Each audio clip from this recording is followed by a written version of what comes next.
Hi guys, here we are. We're at EasyRadio, even though you're going to see a different poster in the background, but just ignore that. I hope you're going to join me right now. Hypnotize. It actually says EasyRadio. Look into my eyes. You got it? Now, we are talking to an incredible guest today, and you want to get with us now and join us and give us a like and a share and a follow. I have to go on the radio really quick, and we're going to have a little sneak preview. Okay, this is phenomenal guy. It is Mickey Joe Harte. Say hi. Hey, hello. We're having a lot of fun here. So, okay, I'm going to pass this phone over here, and I'm going to go on the radio. Okay. How much time have we got? Hey. 9 seconds. So, any questions do you want to give Mickey Joe Harte? Yeah. Put them in the message and I'll look later. And we're back here at EasyRadio, so I hope you're enjoying the show. If you've just tuned in, we are talking to, this is Danielle Serpico with Radio Mastermind, and we're talking to our incredible guest, Mickey Joe Harte, or Mickey Joe, or Mickey Hart. All this debate going on. Do we say Mickey Joe? Do we say Mickey Joe Harte? Do we say Mickey Hart? Whichever way you want it. So tell us, Mickey Joe, why did we take out the Joe for a little bit of a time? I'm going to turn the camera around. It was just... Well, actually, I think I can do it this way. We took out the Joe because, God, we kind of, we had a meeting at the time. After Eurostar, I got a deal with Sony, and they asked, we sort of considered that maybe the Mickey Joe sounded a bit too country, the double barrel thing or something, or maybe it was the wrong image for this music or something, the name, I don't know, but anyway, we decided that we would just go Mickey Harte for the album, you know, and so that's what we done. It kind of stuck for a few years and a few releases, and then but recently in the last while we've been using the Mickey Joe again a lot, you know. So I've always been known as Mickey Joe, and I've always called myself Mickey Joe, but it just got a little just a little twist on the name, I suppose. Is that what your parents called you, Mickey Joe? Yeah, Mickey Joe. Yeah. All the time. So you've always been known as that. Yeah. Okay. Absolutely, yeah, pretty much. Yeah. Brilliant. So, so we were talking earlier before we played that wonderful song. I love that song. It's a great song, and that's the kind of the title song for your... I haven't heard it in a while. It's it's nice to do. You know, sometimes when you go back, you don't listen. You know, I don't be listening to the things sometimes. So do you not only play your music? Yeah, I should, shouldn't I? That's what we were talking about earlier. I was going to turn this for a second. We were talking earlier about what songs does Mickey Joe Harte sing in his car, and you must only play your own songs, right? Yeah, of course. I just my own set list. I have nothing else. Well, there's a question for you. So if you had to listen to somebody else's songs besides your own, of course, who would you listen to? Oh God, I have so much stuff. I listen to lots of different stuff, and to be honest, I've still a lot of the kind of new Irish. There's a lot of new Irish music out there. I tend to get given CDs from other songwriters who are emerging, you know, that maybe are unknowns, and I kind of love that, you know. Okay. So maybe discovering little things and trying to, you know, introduce other people to them as well. But I'm a big fan of a lot of the Irish songwriters, and you know, so I have a lot of that in my car, like the. Right. And who would have been your early influencers? You know, when you started writing. And the early ones would be, you know, bands wise would probably be the Police and bands. My brother were listening to AC/DC and these bands going on, and then songwriters. You know, Paul Brady was a big influence to me on me as a young guy. You know, a lot of I suppose the Irish songwriters at the time, the Irish bands, you know, the Phil Lynott, you know, I loved all that kind of Irish stuff. But Paul Brady probably is the one single influence that, you know, I would have probably aspired to. A lot of us songwriters in Ireland aspired to, you know, because he had kind of set the bar in the 80s, you know, really the 70s, 80s for songwriters in Ireland. Very good, so, and he's still setting the bar. And who did you pretend to be when you were looking at yourself in the mirror and doing your singing? Probably, you know, Bonos and the Stings and those kind of guys. I had a lot of 80s was when I was using Not Madonna. No, I didn't do the Manic Monday. No. Yeah. Or Beyonce. I know you did a great track of Beyonce. That was later on, so when I was mature. Did you do the kind of like the should I say this? Did the kind of the bottom shaking bit and stuff? Yeah. No, I didn't. No. You didn't do that? I only do that for myself. That's only behind closed doors, yeah. But but yeah, we covered Crazy in Love, Once Upon a Time, for the Ray Darcy show. It was very good. I heard it. Yeah, I was listening to it there, and it was very good. Yeah, there was a bit of a story for it because I think we're going to play Is It Never Want to Let You Down next. Yeah. But so Never Want to Let You Down. I got a deal with Sony, and I went to London, and a producer called John Kelly. He was really good. He had a great CV stuff from McCartney to Deacon Blue to Prefab Sprout, Chris Rea, the Road to Hell album. He done a lot of that. So great producer, Scottish guy, really nice chap. Yeah. And I played Never Want to Let You Down. I was presenting him my songs and trying. He said, "Yeah, I think that's going to be the next single." He says as well. So he said, "We're doing the album." But his treatment of the song, it was the first time that I realised, this is what a producer does. Yeah, he made that song into a single. You know, it was his approach. I mean, I give him all the stuff, the elements, but he shaped it and arranged it like a single. And when we had it out, we put it out, but it came out the same day as Beyonce's Crazy in Love. So that wasn't a great plan of ours. And unfortunately, we didn't get to number one. We got to number two for weeks upon weeks, or a few weeks. Wow! So we just couldn't get past the Beyonce, the Crazy in Love. Crazy in Love was such a big hit. But that was pretty good. Yeah, it was good. But then a few weeks after that, or maybe a little while after that, Ray Darcy invited me onto to DFM with the show, and he asked me to sing a cover, and I thought, I'll do Crazy in Love. Do a better version than her. Just as an ode to her, if you can't beat them, join them. Oh yeah. So yeah, and then they put that on an album with other Irish artists, and they called them Even Better Than the Real Thing. That That's series of right, albums that they yeah. done. I think that was the first one, and the album was number one, ironically as well. So you better in the end with her own song. Well, yeah, but it was great. It was for I think Temple Street or one of the children's hospitals, and raised a load of money out of the albums, which was great. They were very successful, a series of albums, a good concept that they came up with, and so it was lovely to be involved. I was involved in I think 3 of those albums, So. Phenomenal. Yeah.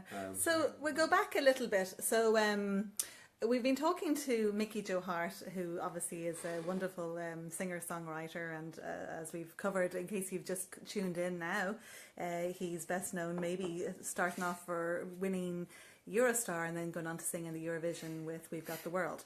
And if you're on Facebook, if you have any questions that you want to ask for Mickey, please post them up, and give us a follow over on Twitter also at EasyRadio. We'd love to hear if you have any comments or questions also. And we were kind of talking about how after you were on Eurovision, you went on to get a deal with Sony. Yeah. So what happened next? Tell us a little bit about that.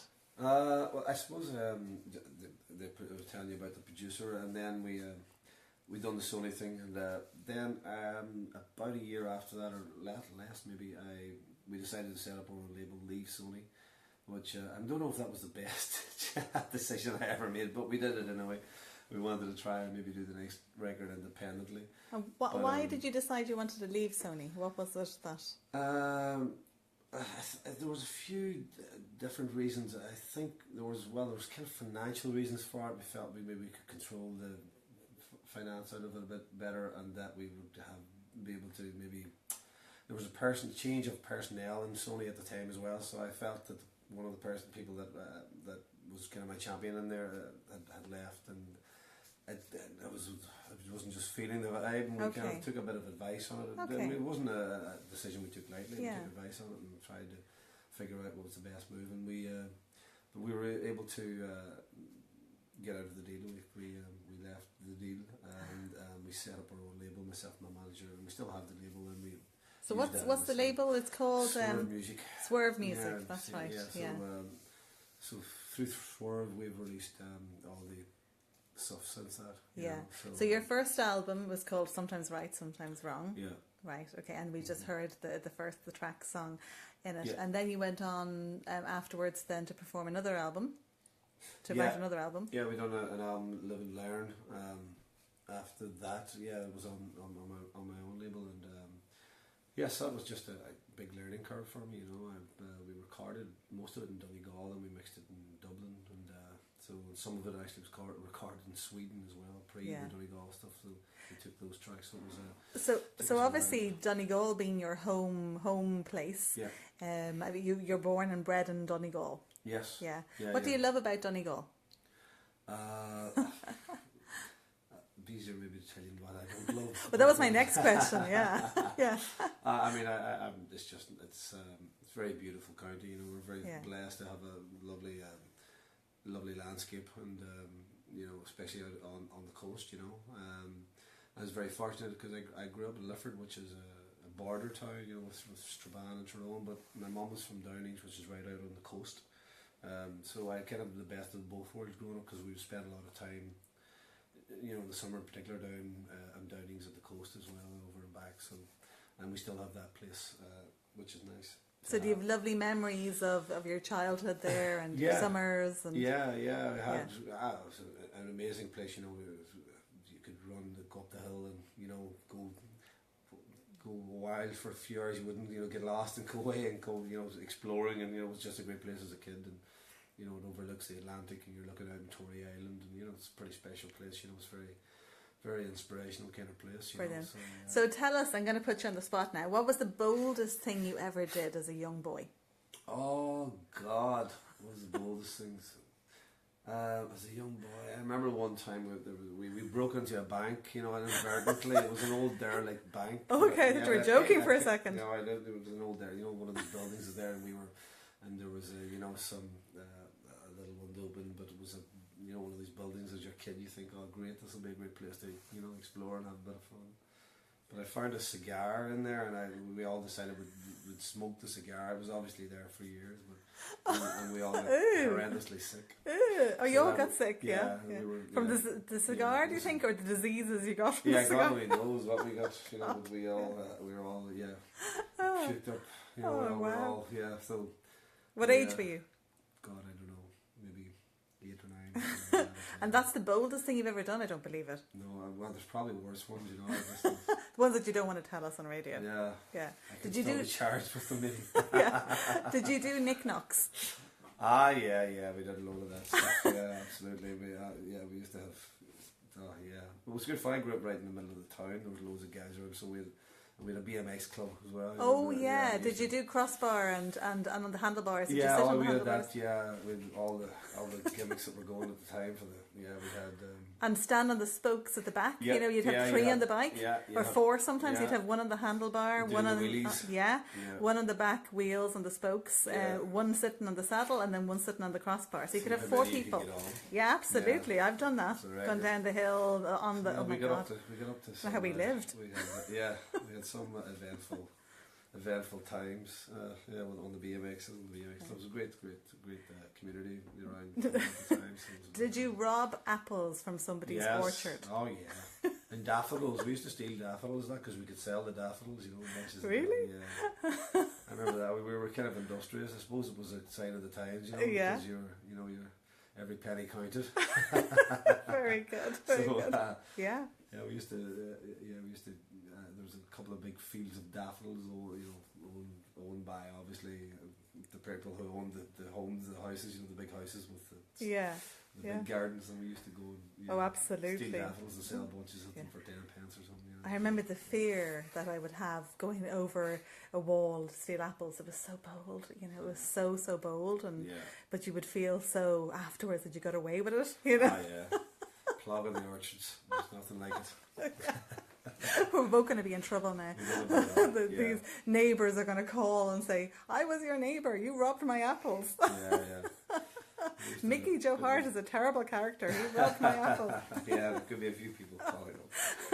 So, okay, we're talking to Mickey Joe Harte here in Easy Radio. If you have any comments or questions or requests or anything you'd like to know about Mickey Joe Harte, okay, I'm hypnotising him. So he's just going to tell me the truth no matter what. Okay, so we're going to go and play another song from your album coming up. Which one are we going to play, we said? What did we do last? Never We said sometimes never gonna let you down. Yeah. Never Gonna Let You Down.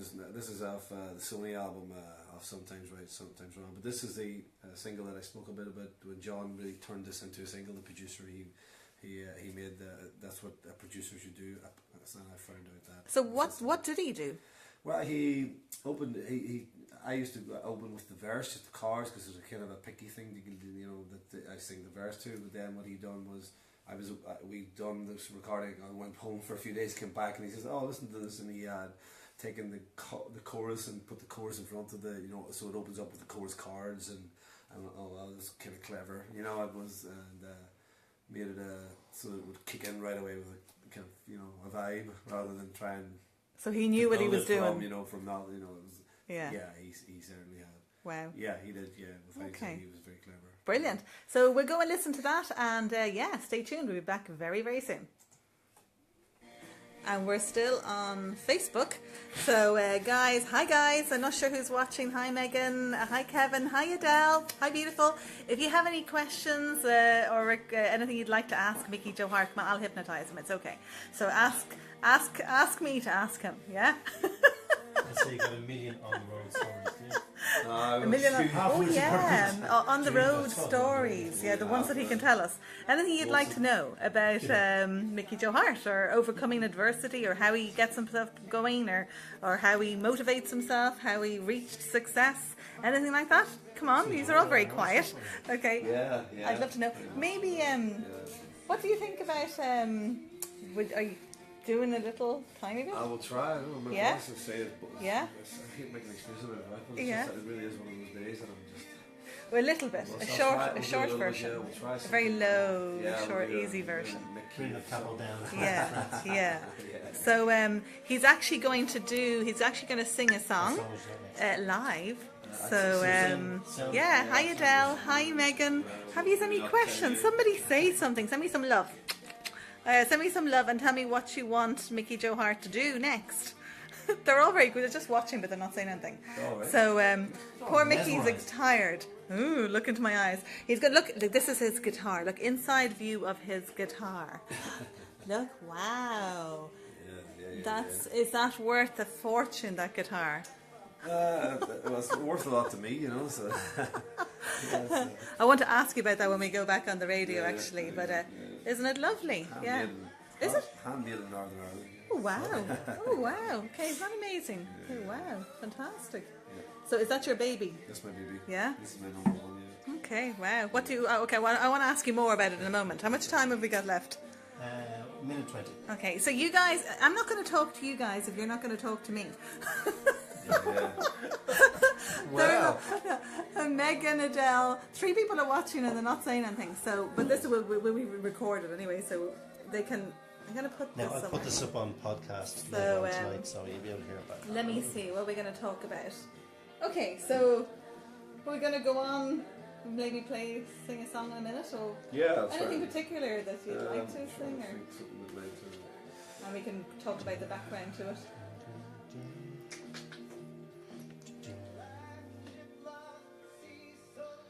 40 seconds. It's a good song. It is, it's very good. Never gonna let you go. Oh, down. You got the words wrong. God, I always get the words wrong. I make up the words to my own songs. Happens to me in the car all the time. I have my Singers own get version. The words wrong. But see, if you're in the car, you kind of go. Never gonna let you go. 20 seconds. Okay. I'll do practical. It's I'll probably get away practical. Yeah, Fimber Fury guested on this as well, so there's a bit of local. Okay. 9, 8, 7, 6, 5, 4, 3, 2. Wasn't that great? I love that. Now they're giving out to me because I'm making up my own version of the words to it, and I always kind of get them wrong, but it's okay. Sometimes kind of funnier. I can improve the song for you, Mickey. Yeah, no problem. Yeah. You caught a glimpse of my singing abilities there, So. That's what I was missing all this time. That's it. I could be your backing vocalist. Yeah. next time for Eurovision, I'll give you a shout. You know. Yeah. Maybe in the background. Might not be for a while. Never say never. You never know. I do know that much. Yeah. Would you like to do Eurovision again? No, not that I wouldn't like to do it or anything, but it's not. I think it's a different kind of animal now, you know, right. from when I was doing it, and I kind of find myself there by default, as I've explained earlier. I mean, it's funny because back in the day in 2003, it was the thing to watch. I mean, every year religiously, I used to watch Eurovision every year with my family, and it was kind of kids, it's kind of. And you'd have your little piece of paper, and you'd be doing your own marks, and you'd be kind of big deal for us in Ireland. Oh, it was huge. Yeah. But now it's kind of okay, yeah, whatever. Yeah. It's you know, it's just a kind of a reflection of the times because there's so much choice now. You know, I mean, when we were at that age, there was so many choices. There was only a few channels, and there wasn't that many choices. True.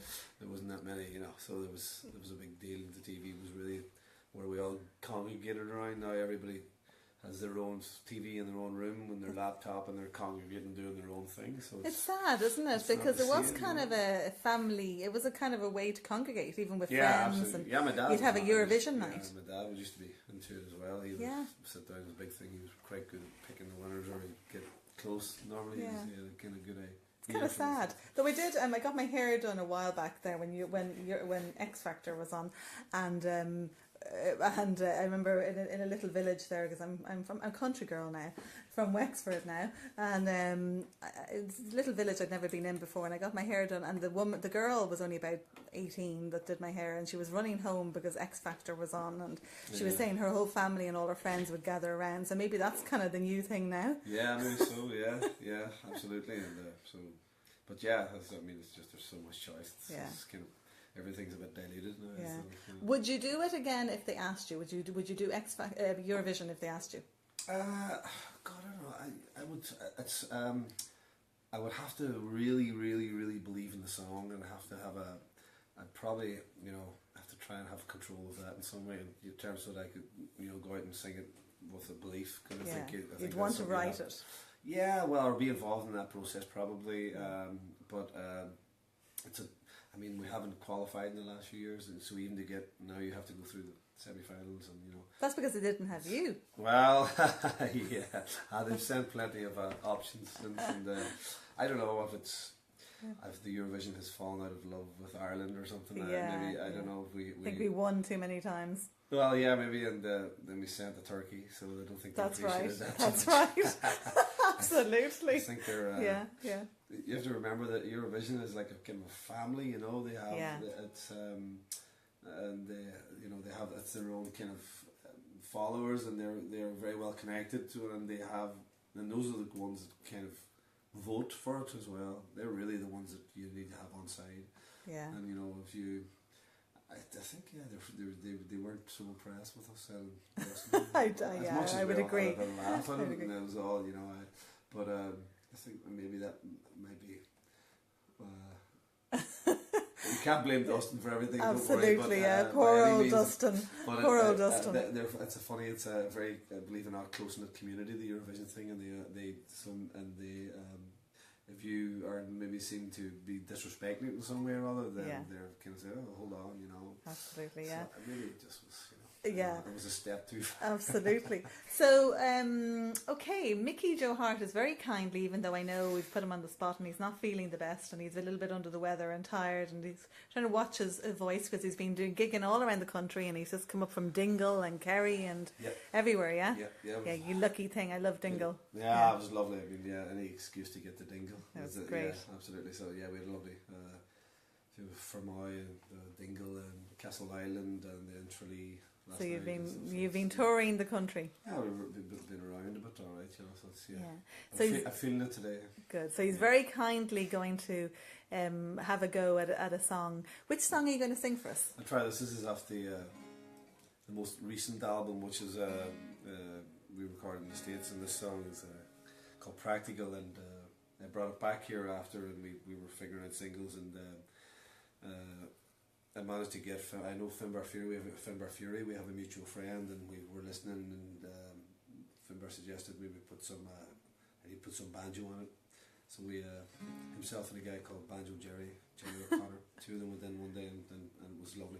And we got this lovely, fantastic sort of double banjo thing going on, a 5-string and a tenor banjo playing off one another in the back of this song. So, so it was a really nice treat for me. It was really nice to be able to work with Finbar. You know, he's just he's the last of the Mohicans. You know, he's one of the jewels in the crown of our music legacy. You know, he's phenomenal. Brilliant. Phenomenal legacy. Brilliant. Anyway, yeah. So that's English. You have to close your eyes and imagine Finbar's here in the corner. Okay, we'll do that. I hope my voice cooperates.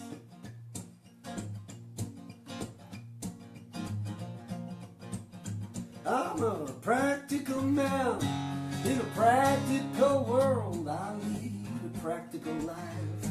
I need a practical girl, and I'm practically sound, and I'm practically cool, and I'm practically pouring my heart out to you. I've got a practical mind, and it's practically fine. I got a practical way of taking my time, and I'm practically lost when you're not around, and I'm practically spelling it out for you now. But don't lead me up the garden path, 'cause I've been there before, yeah. Don't take me for a fool. I ask you only to be true, 'cause I'm practically in love with you. Whoa, whoa, whoa, whoa, whoa.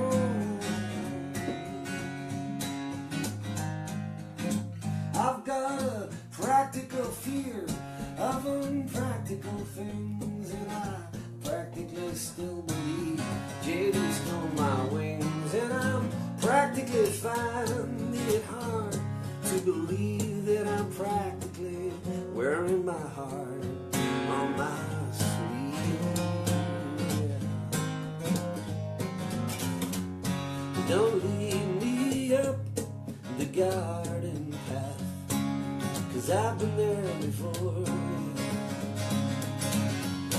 Don't take me for a fool. I ask you only to be true, 'cause I'm practically in love with you.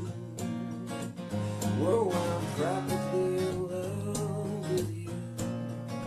Yes, I'm practically in love with you. Whoa, I'm practically in love with you. Almost.